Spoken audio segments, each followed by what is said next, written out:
इस बहन की बहुत ही अमेजिंग टेस्टमनी है। इस बहन का नाम प्रियंका है और ये बहन खुद एमबीबीएस डॉक्टर हैं। और अपोस्टली जब ये 2025 में मई महीने में जब ये कनाडा गए तो वहां पर इनको एक बहुत भयानक बीमारी हुई जिसका नाम एक्यूट फेब्राइल एन्सेफेलोपैथी ऐसा करके एक बीमारी का इनको रोग शुरू हुआ था, जिसकी वजह से इनकी ब्रेन में बहुत ही जो कंडीशन थी वो सीवियर हो चुकी थी और इसकी ऐसी हालत में व्यक्ति जो था वो पागल होना शुरू हो जाता है। जब दिसंबर 2024 में ये कनाडा से वापस आए तो वहां पर इंडिया में आते ही बहुत बीमार रहना शुरू हुए। मई 2025 में इनकी हालत इतनी ज्यादा खराब हो गई, इन्होंने एक इंजेक्शन लगवाया था, उसकी बाद से ही इनको हाई ग्रेड फीवर 104 105 रहना शुरू हुआ। सिर के बालों से लेकर नीचे पैरों की तलियों तक इनको ऐसा लगता एक एक हड्डी में भयानक पीड़ा थी, चल नहीं पाते थे, सहन से बाहर थी वो पीड़ा और इनको लगता था कि इनकी नसें फट जाएंगी। पागलों के जैसी ये इधर उधर घूमना शुरू कर दिया इन्होंने और कपड़े तक भी अपने शरीर के ऊपर बर्दाश्त नहीं इनसे होते थे। इनकी भयानक बीमारी इतनी ज्यादा बढ़ चुकी थी कि जब भी ये इनको अटैक होता था उसके बाद दौरे पड़ने शुरू हुए। आप अपना नाम बताएं, क्या है? प्रियंका भट्टी। आप खुद एक एमबीबीएस डॉक्टर हैं जी पापा जी। और आपने अपने रोग का नाम क्या बताया कि केड़ा रोग सीगा और नाम किया होता इंग्लिश? पापा जी acute febrile encephalopathy. Acute febrile encephalopathy. जी। ये क्या है एक्चुअल में? इस रोग से होता क्या है? सिम्टम्स क्या है इसके? इसके सिम्टम्स कैसे? ब्रेन स्वेलिंग होती है, बंदा लाइक कोमा में भी जा सकता है और एक घंटे बाद आपको सीजर पड़ रहे थे। जी बिल्कुल। और आपकी बॉडी के जो ऑर्गन्स है, किडनीज हैं, लंग्स हैं और जो ब्रेन है, इन तीनों ने काम करना बंद कर दिया था। हाँ जी। और आप हॉस्पिटलाइज थे? मैं हॉस्पिटलाइज थी। तो ये जो लोग सोचते हैं कि चर्च में अनपढ़ लोग जाते हैं, जिनको कोई नॉलेज नहीं होती, जिनको कोई मेडिकल की समझ नहीं होती, शायद उनके पास पैसा नहीं होता, वो हॉस्पिटल नहीं जाते और चर्च वाले उनको कोई पैरासीटामोल की गोली देकर ठीक कर देते हैं और फिर वो गवाही देते हैं। तो मैं ये बताना चाहता हूं, ये टेस्टिमनी जो हो रही है ये खुद एक एमबीबीएस डॉक्टर की हो रही है। इनके सारी रिपोर्ट्स हमारे पास हैं। हाँ जी। इनकी सारी रिपोर्ट्स डॉक्टर्स की, हॉस्पिटल्स की, यस पापा जी, एवरीथिंग रिकॉर्ड आपके पास है। यस। और जब सीजर पड़ते थे, जो ब्रेन डैमेज हुआ, जो किडनी काम नहीं करती थी, लंग्स काम नहीं करते थे, वो सारा कुछ डॉक्यूमेंटेड आपके पास है। हाँ जी पापा जी। लाखों रुपया आप डाइपर्स लगाते थे क्योंकि आपको पैरालाइज हो चुका था। हाँ जी। और डॉक्टर ने क्या कहा था कि आपके इंटरनल जो ऑर्गन डैमेज है, मेमोरी लॉस हो जाएगी, लंबे समय तक दवाइयां चलेंगी और पैरालाइज। हाँ जी, ऐसे बोला था उन्होंने। बोला था कि आपका जो राइट साइड थी वो पैरालाइज थी, पैरालाइज हो रहे, अटैक आ रहे थे और आप उठ नहीं, और आपको डाइपर लगा के। मुझे डाइपर कौन लगाता था डाइपर? मम्मा लगाते थे। आपके मदर आपको डाइपर लगाते थे? Yes papa. जब आप डेथ बेड पे थी, आपने लिखा आपकी माताजी बहुत रोती थी। हाँ जी पापा जी। लेकिन आपकी मम्मी एक बात बोलती थी कि मेरा धर्म बदल जाएगा। नहीं, मैं बोलती थी। आप बोलती थी? मैं बोलती। क्या बोलती थी बताओ।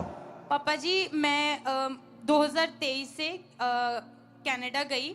उसके बाद क्या हुआ कि मेरे को मतलब ये प्रॉब्लम स्टार्ट हुई तो मम्मा आपको फॉलो करते थे। Okay. मम्मा और पापा का बहुत विश्वास था। लेकिन कनाडा जो टोरंटो ब्रांच है, मैं वहाँ पे गई थी, 3 बार गई थी।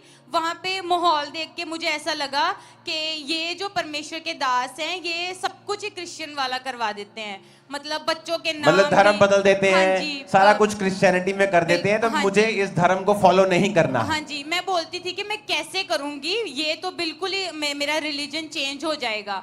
तो मेरे को इतना पता था कि मेरे मम्मा की जो हीलिंग है वो प्रेयर माउंटेन से हुई है। मेरे मम्मा और मेरे पापा बहुत ज्यादा मतलब आप में बिलीव करते थे और परमेश्वर में बिलीव करते थे। आप एक एमबीबीएस डॉक्टर थी खुद। हाँ जी। आप चर्च में गई और आपने कहा कि नहीं, ये धर्म बदलते हैं तो मुझे ये फॉलो नहीं करना है। हाँ जी। उसके बाद आपकी तबीयत बिगड़ गई, आप वापस आ गई मैं पंजाब वापस में, आई। हाँ जी। हॉस्पिटलाइज हुई। हाँ जी। एक घंटे बाद सीजर आने लगे, बॉडी पैरालाइज होने लगी। हाँ जी। आपको डाइपर लगा के रखने पड़े। हाँ आपका किडनी, लंग्स एंड ब्रेन ने काम करना बंद कर दिया। हाँ जी। आप टोटल हॉस्पिटलाइज थी। आपकी मदर परमेश्वर को जानती थी। हाँ जी। और वो आपको परमेश्वर के बारे में बताती रही। हाँ जी। और वो आपको प्रार्थना सुनाती रही। हाँ जी। जब आप हॉस्पिटलाइज थे तो कहां से फिर बदलाव शुरू हुआ कि आपने कैसे आपने हीलिंग को रिसीव किया? पापा जी जब मैं बिल्कुल ही बेहोश थी तो मेरे मम्मा ने ना आके आपके वचन जैसे सुन के आना, तो मेरे मम्मा ने मेरी बेहोश बॉडी पे आपके वचन डिक्लेयर कर देने, परमेश्वर का वचन जो मास प्रेयर होती जो थी, मास प्रेयर होती थी आपकी मम्मा आपने इन पे डिक्लेयर किए और इनको कोई होश नहीं थी? नहीं पापा जी, इनको कोई होश नहीं होता। कितने लाख रुपया इनके ट्रीटमेंट पे लगा है? पापा जी अभी तो कोई पता ही नहीं कि कितना पैसा लग गया, बहुत। और जब ये सीजर आते थे इसको आपको पेन्स आपको भी होती होंगी कि आपकी बेटी है जो वो डेथ बेड पे चली गई है, अब डायपर लगा रहे हैं, पैरालाइज हो गया, अब किडनी काम नहीं कर रही है। जी जी। और लेकिन आपका विश्वास परमेश्वर पे था। पापा जी मैं बोलती हूँ कि मेरी बेटी 2 बार जिंदा हुई है, 2 बार डेड हो गई थी और खुदा ने इसको जिंदा किया।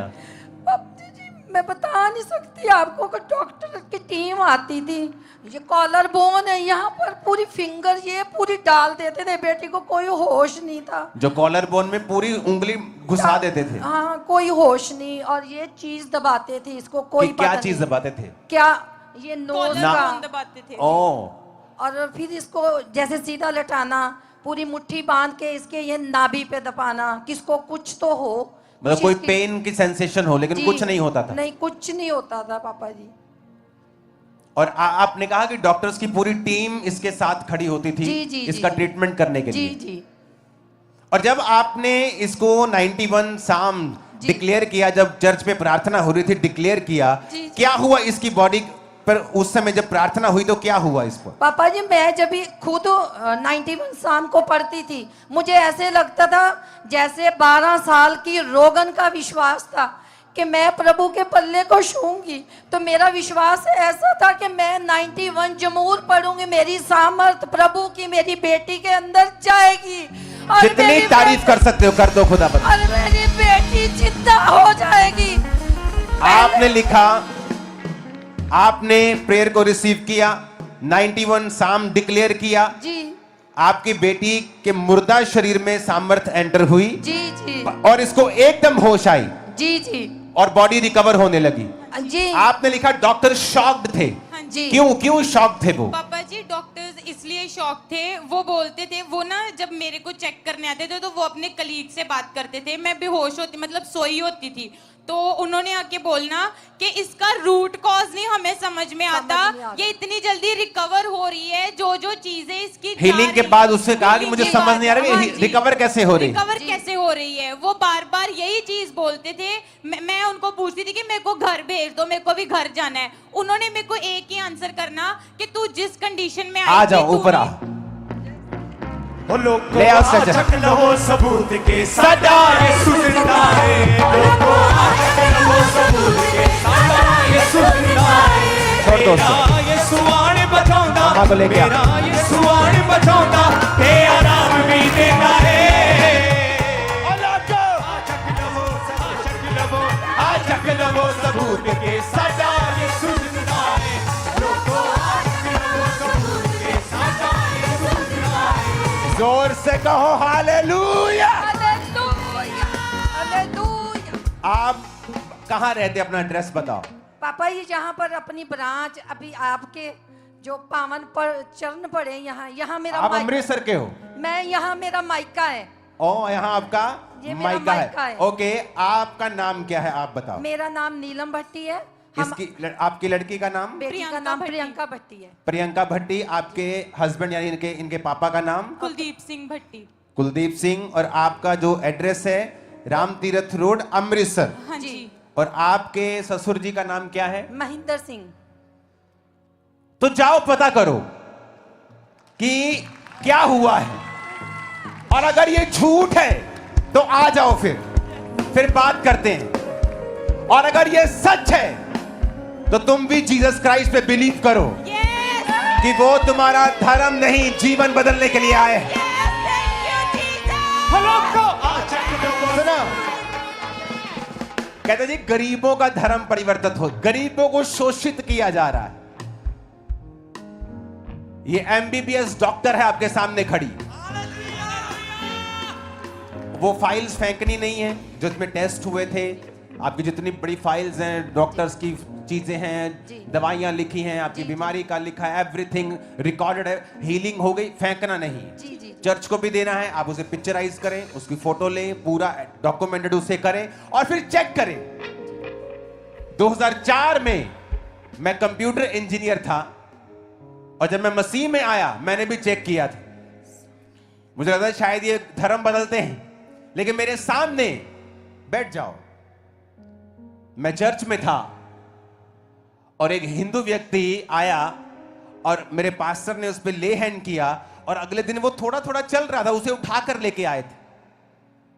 मैं शॉक्ड हो गया। मैंने कहा अगर ये झूठ होता तो मेरी आंखें धोखा नहीं खा सकती। मैं कंप्यूटर इंजीनियर हूं, पढ़ा लिखा हूं, क्योंकि मुझे भी यकीन नहीं था। अगर आप 2003 में इस अंकुर नरुला को बोलते कि चंग्याइयां होती हैं, मैं बोलता ये पाखंड है। इसलिए आज मैं विरोधियों पर गुस्सा नहीं करता हूं, क्योंकि कभी मैं भी उनकी जगह के ऊपर था, कभी मैं भी उनकी जगह के ऊपर था। अगर वो लोग मुझे मार देते मसीह को गाली निकालने के कारण, तो आज मैं लाखों को प्रचार नहीं कर रहा होता। अगर यीशु मसीह ने धर्म बनाना होता तो हम बोलते। कानून इजाजत देता है धर्म परिवर्तन की, लेकिन जीसस धर्म परिवर्तन करने नहीं आए हैं, यह भी सच्चाई है। नहीं तो जब मैं चर्च में गया होता वो मुझे बोलते कि अपने कपड़े, अपना नाम, सब कुछ बदलो अगर जीसस की चंगाई चाहते हो तो। उन्होंने पवित्र वचन मुझे दिया और कहा कि बेटा, जिस दिन बाइबल में ईसाई धर्म नाम का शब्द मिलेगा तुम बाइबल पढ़नी बंद कर देना। आप यीशु मसीह को छोटा करना चाहते हैं धर्मों में बांटकर।